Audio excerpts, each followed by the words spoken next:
നമസ്കാരം. ടിപ്പു സുൽത്താനെക്കുറിച്ച് വീണ്ടും വിവാദങ്ങൾ പടച്ചുവിടുകയാണ്. ആരായിരുന്നു ടിപ്പു സുൽത്താൻ? എന്തിനാണ് ചിലർ ഇപ്പോഴും ടിപ്പു സുൽത്താനെതിരെ വിവാദങ്ങൾ ഉണ്ടാക്കുന്നത്? എന്തിനാണ് ടിപ്പു സുൽത്താനെ വെറുക്കുന്നത്? എന്തുകൊണ്ട് മലബാറിൻ്റെ ഏതാണ്ട് 10 ഇരട്ടി വിസ്തൃതിയുണ്ടായിരുന്ന മൈസൂർ രാജ്യത്ത് ഹിന്ദു സമുദായവുമായി വളരെ ഐക്യത്തിലും സൗഹാർദ്ദത്തിലും കഴിഞ്ഞിരുന്ന ടിപ്പു സുൽത്താൻ മലബാറിൽ മാത്രം നായർ പടയാളികളോട് ഏറ്റുമുട്ടി? എന്തുകൊണ്ടാണ് മലബാറിൽ ടിപ്പു സുൽത്താന് നിരന്തരമായി യുദ്ധം ചെയ്യേണ്ടി വന്നത്? ടിപ്പു സുൽത്താൻ്റെ യഥാർത്ഥ ചരിത്രത്തിലൂടെ ടിപ്പു സുൽത്താൻ്റെ സമകാലികനായ ഹുസൈൻ അലി ഖാൻ കിർമാണിയുടെ history of the reign of the Tipu Sultan, പ്രമുഖ ചരിത്ര പണ്ഡിതനായ പ്രൊഫസർ മൊഹിബുൽ ഹസന്റെ history of Tipu Sultan, doctor KN Kurup രചിച്ച നവാബ് ടിപ്പു സുൽത്താൻ ഒരു പഠനം എന്ന പുസ്തകം, പുറത്തൂർ ശ്രീധരന്റെ മൈസൂർ ആക്രമണവും മലബാറിന്റെ പ്രതിരോധവും എന്ന പുസ്തകം എന്നിവയെ ആശ്രയിച്ചാണ് ഈ വീഡിയോ വായിക്കുന്നത്. ശ്രീ KN കുറുപ്പിന്റെ പുസ്തകത്തിലെ ഏതാനും ഭാഗങ്ങളാണ്. അദ്ദേഹം 1787 ഒരു വിളംബരത്തിൽ ചൂണ്ടിക്കാട്ടി, മതസഹിഷ്ണുത പരിശുദ്ധ ഖുർആന്റെ അടിസ്ഥാന തത്വമാണ്, മതത്തിൽ നിർബന്ധമില്ല എന്ന തത്വം ഖുർആൻ ഉയർത്തിപ്പിടിക്കുന്നു. മറ്റൊരു മതത്തിൻ്റെ വിഗ്രഹങ്ങളെ നിന്ദിക്കരുതെന്ന് ഖുർആൻ നിങ്ങളെ ഉണർത്തുന്നു. ഖുർആൻ പറയുന്നത് അവർ പ്രാർത്ഥിക്കുന്നതിനെ നിങ്ങൾ നിന്ദിക്കാതിരിക്കുക, അവർ അജ്ഞത മൂലം തെറ്റായ രീതിയിൽ അള്ളാഹുവിനെ നിന്ദിക്കാതിരിക്കാനായി എന്നത്രേ. നല്ല കാര്യങ്ങളിൽ നിങ്ങൾ അന്യോന്യം മത്സരിക്കണം എന്നാണ് ഖുർആൻ പഠിപ്പിക്കുന്നത്.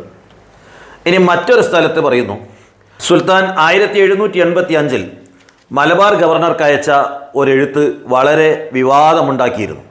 മലബാറിലെ സ്ത്രീകൾ മറയ്ക്കുന്നില്ലെന്ന കാര്യത്തിൽ അവരുടെ ദാരിദ്ര്യം കൊണ്ടാണ് മറയ്ക്കാതിരിക്കുന്നതെങ്കിൽ സ്റ്റേറ്റ് അതിനാവശ്യമായ സഹായം നൽകണമെന്നും, മതാചാരമാണെങ്കിൽ മത നേതാക്കളുമായി ബന്ധപ്പെട്ട് ഇത്തരം ആചാരമില്ലാതാക്കാൻ പരിശ്രമിക്കണമെന്നും സുൽത്താൻ നിർദ്ദേശിച്ച എഴുത്ത് എത്രമാത്രം പ്രായോഗികമായി നടപ്പിലാക്കിയെന്ന് അറിയുന്നില്ല.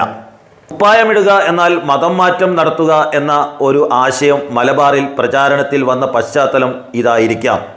അപ്പോൾ നോക്കണം, തൻ്റെ പ്രത്യേകമായ ഉത്തരവുകളിലൂടെ മറ്റു മതങ്ങളെ നിന്ദിക്കരുതെന്നും ഹിന്ദു മതത്തിൻ്റെ ആചാരമാണ് മറയ്ക്കാതിരിക്കുന്നതെങ്കിൽ അത് മത നേതാക്കളുമായി സംസാരിച്ച് തീരുമാനമെടുക്കണമെന്നും, ഇനി വസ്ത്രത്തിന് പണമില്ലാത്തതാണെങ്കിൽ സർക്കാർ ഖജനാവിൽ നിന്ന് പണം കൊടുക്കണമെന്നും പറഞ്ഞ ഒരു ചക്രവർത്തിയായിരുന്നു ടിപ്പു സുൽത്താൻ.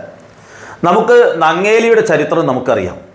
ഒരു കാലഘട്ടത്തിൽ മലബാറിലും തിരുവിതാംകൂറിലും ഉയർന്ന സമുദായത്തിൽപ്പെട്ട ആളുകൾ പാവപ്പെട്ടവരെ മേൽവസ്ത്രം ധരിക്കാൻ അനുവദിച്ചില്ല. മറയ്ക്കണമെങ്കിൽ മുലക്കരം കൊടുക്കേണ്ടിയിരുന്നു, തല മറയ്ക്കണമെങ്കിൽ തലക്കരം കൊടുക്കേണ്ടിയിരുന്നു, മീശ വെക്കണമെങ്കിൽ മീശക്കരം, താടി വെക്കണമെങ്കിൽ താടിക്കരം, വല ഉപയോഗിക്കണമെങ്കിൽ വലക്കരം. അങ്ങനെ തൊട്ടതിനൊക്കെ ദരിദ്രന്മാരെ കരങ്ങൾ ചുമത്തിക്കൊണ്ട് അവനെ വസ്ത്രം ധരിക്കാൻ അനുവദിച്ചില്ല, അവൻ്റെ മറയ്ക്കാൻ അനുവദിച്ചില്ല, തലയിൽ മുണ്ടിടാൻ അനുവദിച്ചില്ല, അവനെ മീശ വെക്കാൻ അനുവദിച്ചില്ല, താടി വെക്കാൻ അനുവദിച്ചില്ല. അവൻ്റെ സകല വ്യക്തിത്വവും ഇല്ലാതാക്കിക്കൊണ്ടാണ് ഉന്നത സമുദായങ്ങൾ പ്രവർത്തിച്ചത്. ഏതെങ്കിലും സ്ത്രീ മുലക്കരം കൊടുക്കാതെ ഇങ്ങനെ വസ്ത്രം ധരിച്ചാൽ ഇവിടെ ഉന്നത സമുദായത്തിൽപ്പെട്ട ആളുകൾ ഒരു കൊക്ക പോലെയുള്ള വസ്തുവിൻ്റെ അറ്റത്ത് അരിവാൾ പോലുള്ള ഒരു ഉപകരണം കെട്ടിവെച്ച് പല സ്ഥലത്തായി സൂക്ഷിച്ചിരുന്നു. ഏതെങ്കിലും സ്ത്രീ മേൽവസ്ത്രം ധരിച്ച് വന്നാൽ ആ കൊക്ക കൊണ്ട് ബ്ലൗസ് കീറി എറിയുന്ന ഒരു ശീലം അക്കാലത്തുണ്ടായിരുന്നു. ഇത് കേരളത്തിൽ അവസാനിപ്പിക്കണമെന്ന് കൃത്യമായി നിലപാടെടുത്ത ഒരു ചക്രവർത്തിയായിരുന്നു ടിപ്പു സുൽത്താൻ. മാത്രമല്ല, കേരളത്തിൽ ബഹുഭർത്തൃത്വം അതിനെ ശക്തമായി എതിർത്തുകൊണ്ട് ഇത്തരത്തിൽ ഒരു ഭാര്യയ്ക്ക് അല്ലെങ്കിൽ ഒരു സ്ത്രീക്ക് ഒന്നിലധികം ഭർത്താക്കന്മാർ പാടില്ല എന്ന് കർശനമായ നിലപാടെടുത്ത ഒരു ചക്രവർത്തി കൂടിയായിരുന്നു ടിപ്പു സുൽത്താൻ. ടിപ്പു സുൽത്താൻ കേരളത്തിലേക്ക് വരുന്നത് അദ്ദേഹത്തിൻ്റെ പിതാവിനെ പിൻപറ്റിക്കൊണ്ടാണ്. കേവലം 17ാമത്തെ വയസ്സിലാണ് അദ്ദേഹം കേരളത്തിലെത്തുന്നത്. പിതാവ് ഹൈദരലിയെ ക്ഷണിക്കുന്നത് സാമൂതിരിയുടെ അക്രമങ്ങളിൽ പൊറുതിമുട്ടിയ പാലക്കാട്ടെ കോമിയച്ചനാണ് അദ്ദേഹത്തെ വിളിച്ചു കൊണ്ടുവരുന്നത്. സ്വാഭാവികമായും തനിക്ക് കടൽ സാമീപ്യമില്ലാത്തത് കാരണം ഹൈദരാലി മലബാറിൽ പ്രത്യേകമായി കണ്ടുവച്ചു. മലബാറിലെ സാമൂതിരിയുടെ കുടുംബത്തിൽപ്പെട്ട രവിവർമ്മക്ക് പ്രത്യേകമായി അധികാരങ്ങളും സ്ഥാനമാനങ്ങളും കൊടുത്തുകൊണ്ട് തന്നോട് സഹകരിക്കണമെന്ന് നിരന്തരമായിട്ട് അദ്ദേഹം അഭ്യർത്ഥിച്ചു. പക്ഷേ എപ്പോഴൊക്കെ ടിപ്പു സുൽത്താൻ കേരളം വിട്ടുപോയോ അപ്പോഴൊക്കെ നായർ പടയാളികൾ ടിപ്പുവിനെതിരായ കലാപം ആരംഭിക്കുന്നു. ആ കലാപങ്ങളെ ചക്രവർത്തി വരുന്നു, അടിച്ചമർത്തുന്നു. ഒരു ഘട്ടത്തിൽ ടിപ്പു സുൽത്താൻ്റെ സൈന്യത്തിന് ടിപ്പുവിനടക്കം പരിക്ക് പറ്റി എന്ന് പ്രചരിപ്പിക്കപ്പെട്ടു. അതിഗുരുതരമായ തിരിച്ചടി നേരിട്ടു. കാരണം ഒരു നദിയുടെ കുറുകെ സൈന്യത്തിൻ്റെ മുൻഭാഗം കടന്നുപോയ ശേഷം അവിടുത്തെ തടയണ പൊളിച്ചു മാറ്റുകയും അവിടെ വെള്ളത്തിൽ മുങ്ങിക്കൊണ്ട് മുന്നിൽ പോയ സൈന്യത്തിന് തിരിച്ചു വരാൻ സാധിക്കാതെ അവസാനം ടിപ്പു സുൽത്താനും അദ്ദേഹത്തിൻ്റെ സഹായിയും നീന്തി പുഴ കടന്നു എന്നൊക്കെയാണ് പറയപ്പെടുന്നത്. അതിന് തിരിച്ചടിയായിക്കൊണ്ട് പ്രതികാര മനോഭാവത്തോടു കൂടി, കാരണം ടിപ്പു സുൽത്താൻ്റെ പ്രധാനപ്പെട്ട 300ഓളം കുതിരപ്പടയാളികളെ കൂട്ടക്കൊല ചെയ്തതിന് അദ്ദേഹം തിരിച്ചടി നടത്തി എന്നുള്ളതൊരു ചരിത്ര വസ്തുതയാണ്. ഇതൊക്കെ ലോക ചരിത്രത്തിൽ അദ്ദേഹം പല ഘട്ടങ്ങളിലും അപൂർവമായിട്ട് ചില ഘട്ടങ്ങളിലെങ്കിലും മതം മാറ്റം നടത്തിയിട്ടുണ്ട്. അത് തനിക്കെതിരെ നിരന്തരമായ പോരാട്ടം നടത്തിയ ആളുകൾക്ക് ഒരു പണിഷ്മെൻറ്റ് എന്നുള്ള നിലക്ക് പലപ്പോഴും അദ്ദേഹം പ്രകോപിതനായിക്കൊണ്ട് ഇത്തരത്തിലുള്ള നടപടി ചെയ്തു എന്നുള്ളത് ചരിത്രത്തിൽ പറയപ്പെടുന്നുണ്ട്. വിവിധ സ്ഥലങ്ങളിൽ ക്രിസ്ത്യൻ മിഷണറിമാർ ചരിത്രത്തിൽ പല സ്ഥലങ്ങളിലും മതം മാറ്റം നടത്തിയിട്ടുണ്ട്. അപ്പോൾ ഇതൊക്കെ തന്നെ കണ്ടില്ല എന്ന് നടിച്ചുകൊണ്ട് ടിപ്പു സുൽത്താൻ ഇവിടെ വന്നത് മതം മാറ്റത്തിന് മാത്രമാണെന്ന് ചിത്രീകരിക്കുകയാണ്. കർണാടകയിൽ ടിപ്പു സുൽത്താൻ ആരെയും മതം മാറ്റിയിട്ടില്ലല്ലോ. കേരളത്തിൽ ഭരണകൂടത്തിനെതിരെ പ്രവർത്തിച്ചവരെ കൊല്ലുന്നതിന് പകരം ചിലരെ അദ്ദേഹം മതം മാറ്റി എന്നുള്ളൊരു ചരിത്രമാണ് പറയപ്പെടുന്നത്. അതിൽ എല്ലാവരും ഒരുപോലെ പറയുന്നുണ്ട്. ചില സ്ഥലങ്ങളിൽ കുറ്റിപ്പുറം അടക്കമുള്ള ചില സ്ഥലങ്ങളിൽ ടിപ്പു സുൽത്താൻ മതം മാറ്റി എന്ന് പറയുന്നുണ്ട്. ഇങ്ങനെ മതം മാറ്റിയത് കൊല്ലുന്നതിന് പകരം ഒരു പണിഷ്മെൻറ്റ് എന്നുള്ള നിലക്ക്, അല്ലാതെ ഏതെങ്കിലും ഒരു മതത്തിൻ്റെ പ്രചാരകനായിക്കൊണ്ടല്ല ടിപ്പു സുൽത്താൻ അത് ചെയ്തത് എന്നുള്ളത് വളരെ യാഥാർത്ഥ്യവും വ്യക്തവുമാണ്. എന്നാൽ ടിപ്പു സുൽത്താനെ കേവലം ഒരു മതം മാറ്റാൻ, ഈ കേരളത്തിലെ ഹിന്ദു മതത്തെ മൊത്തം ഇല്ലാതാക്കാൻ വന്ന ആൾ എന്നുള്ള രൂപത്തിലാണ് ചിത്രീകരിക്കുന്നത്. കേരളത്തിലെ പാവപ്പെട്ട ആളുകൾക്ക് മാറുമറയ്ക്കാനുള്ള അവകാശത്തിന് വേണ്ടി നിലപാടെടുത്തപ്പോഴാണ് ഒരു വിഭാഗത്തിൽപ്പെട്ട ആളുകൾ നിരന്തരമായി ടിപ്പുവിനെതിരെ ആക്രമണം നടത്തിയത്. നമുക്ക് കേരളത്തിൻ്റെ ചരിത്രം അറിയാം. ചേർത്തലയിലെ നങ്ങേലി എന്ന് പറയുന്ന ഒരു ഈഴവ സ്ത്രീ, അവിടെ ഉന്നത കുലജാതരായ ആളുകൾ മാറുമറയ്ക്കാൻ കരം ആവശ്യപ്പെട്ട സമയത്ത് അകത്ത് പോയിട്ട് ഞാൻ എപ്പോൾ കൊണ്ടുവരാമെന്ന് പറഞ്ഞപ്പോൾ അവരകത്ത് പോയി ഒരു മൂർച്ചയുള്ള ഉപകരണം ഉപയോഗിച്ചുകൊണ്ട് തൻ്റെ 2 മാറുകളും ഛേദിച്ച് വാഴയിലയിൽ വെച്ചുകൊണ്ട് ആളുകൾക്ക് കൊണ്ടു കൊടുക്കുകയും അങ്ങനെ രക്തമൊഴുകിക്കൊണ്ട് ഞങ്ങേലി അവിടെ വീണ് മരിക്കുകയും ഞങ്ങേലിയുടെ ചിതയിൽ ചാടി അവരുടെ ഭർത്താവ് ചിരുകണ്ഠൻ, ആദ്യമായി ഇന്ത്യയിലും ലോകത്തുമുള്ള ഒരു സതി, പുരുഷൻ സതി അനുഷ്ഠിച്ചത് ചിരുകണ്ഠൻ അനുഷ്ഠിച്ച സതിയാണെന്നാണ് ചരിത്രം പറയുന്നത്. ചിരുകണ്ഠൻ അവിടെ ചാടിക്കൊണ്ട് 1803 ടിപ്പു മരിച്ച് കേവലം 4 വർഷത്തിന് ശേഷം നടക്കുന്നൊരു സംഭവമാണ്. അങ്ങനെ സതി നടപ്പിലാക്കി എന്നൊക്കെ ചരിത്രം പറയുന്നു.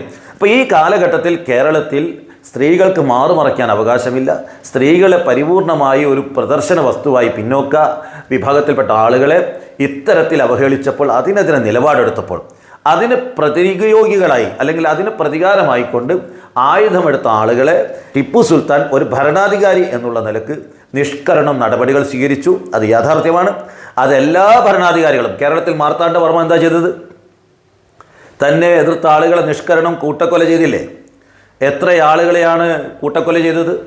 എത്ര ഭരണകൂടങ്ങളെയാണ് തകർത്തത്, പിടിച്ചടക്കിയത്? എന്താ അത് ചരിത്രത്തിൽ പറയണ്ടേ? അപ്പോൾ എല്ലാ രാജ്യങ്ങളും ഇതേപോലെ തന്നെയാണ്. അശോകൻ്റെ മകൻ എത്രമാത്രം കൂട്ടക്കൊല ചെയ്ത്, എത്രമാത്രം ബുദ്ധക്ഷേത്രങ്ങൾ അടിച്ച് തകർത്തുകൊണ്ട് മുന്നേറിയിട്ടുണ്ട്. അപ്പോൾ ഇതൊക്കെ കാണണ്ടേ? അതുപോലെ ടിപ്പുവിൻ്റെ മറ്റൊരു ചരിത്രം, മറാത്തരുമായിട്ടുള്ള യുദ്ധത്തിൽ ധാരാളം സ്ത്രീകളെ ഒന്നിച്ച് പിടികൂടിക്കൊണ്ട് ടിപ്പുവിൻ്റെ അടുത്ത് കൊണ്ടുവന്നപ്പോൾ അവരെ ബഹുമാനിച്ചാദരിച്ച് അവരുടെ വീടുകളിലേക്ക് തിരിച്ചയച്ചപ്പോൾ അവിടെ എത്തിയ സമയത്ത് അവരുടെ ഭർത്താക്കന്മാർ സംശയം പ്രകടിപ്പിച്ചപ്പോൾ ചരിത്രം പറയുന്നു, ആ സ്ത്രീകളൊക്കെ തന്നെ ഭർത്താക്കന്മാരെ പുച്ഛിച്ചു.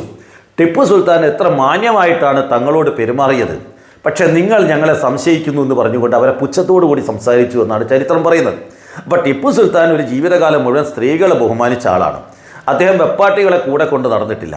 അദ്ദേഹം മദ്യം നിരോധിക്കാൻ വേണ്ടി ശക്തമായ നിലപാടെടുത്തൊരു രാജാവാണ്. അങ്ങനെ കേരളത്തിൽ അക്കാലത്ത് നടപാടിയിരുന്ന ദുരാചാരങ്ങൾക്കെതിരെ കൃത്യമായ നിലപാടെടുത്തതിൻ്റെ പേരിൽ ഒരു വിഭാഗം അദ്ദേഹത്തെ വിടാതെ പിന്തുടരുകയും അദ്ദേഹത്തിൻ്റെ സൈന്യത്തിന് നിരന്തരമായ അക്രമങ്ങളിലൂടെ പോറലേൽപ്പിക്കുകയും മഴക്കാലത്ത് കാടുകളിൽ നിന്ന് പുറത്തു വന്നുകൊണ്ട് ഈ സൈന്യത്തെ കൂട്ടക്കൊല ചെയ്യാൻ വേണ്ടി നേതൃത്വം കൊടുത്തപ്പോൾ പ്രതികാര നടപടിയായി ടിപ്പു സുൽത്താനും പല യുദ്ധങ്ങളും ചെയ്തിട്ടുണ്ട്. പലരെയും പിടികൂടിയിട്ടുണ്ട്, പലരെയും കൊണ്ടുപോയിട്ടുണ്ട്, പലരെയും മതം മാറ്റിയെന്ന് പറയുന്നു. ഇതൊക്കെ ഓരോ കാലത്തെയും ഭരണകൂടങ്ങൾ എല്ലാ തലങ്ങളിലും ചെയ്ത കാര്യങ്ങളാണ്. അത് കേവലം ഒരു ടിപ്പു സുൽത്താനെ മാത്രം ലക്ഷ്യം വെച്ചുകൊണ്ട് അദ്ദേഹം ഒരു മുസ്ലിം ഭരണാധികാരി എന്നുള്ള പേരിൽ വർഗീയത പകർത്താൻ വേണ്ടി ഉപയോഗിക്കുമ്പോൾ അത് തെറ്റാണ്, ശരിയല്ല എന്ന് പറയാൻ ആഗ്രഹിക്കുകയാണ്. ബാക്കി കാര്യങ്ങൾ വരുന്ന വീഡിയോകളിലൂടെ കൂടുതലായി വിശദീകരിക്കാം. നന്ദി, നമസ്കാരം.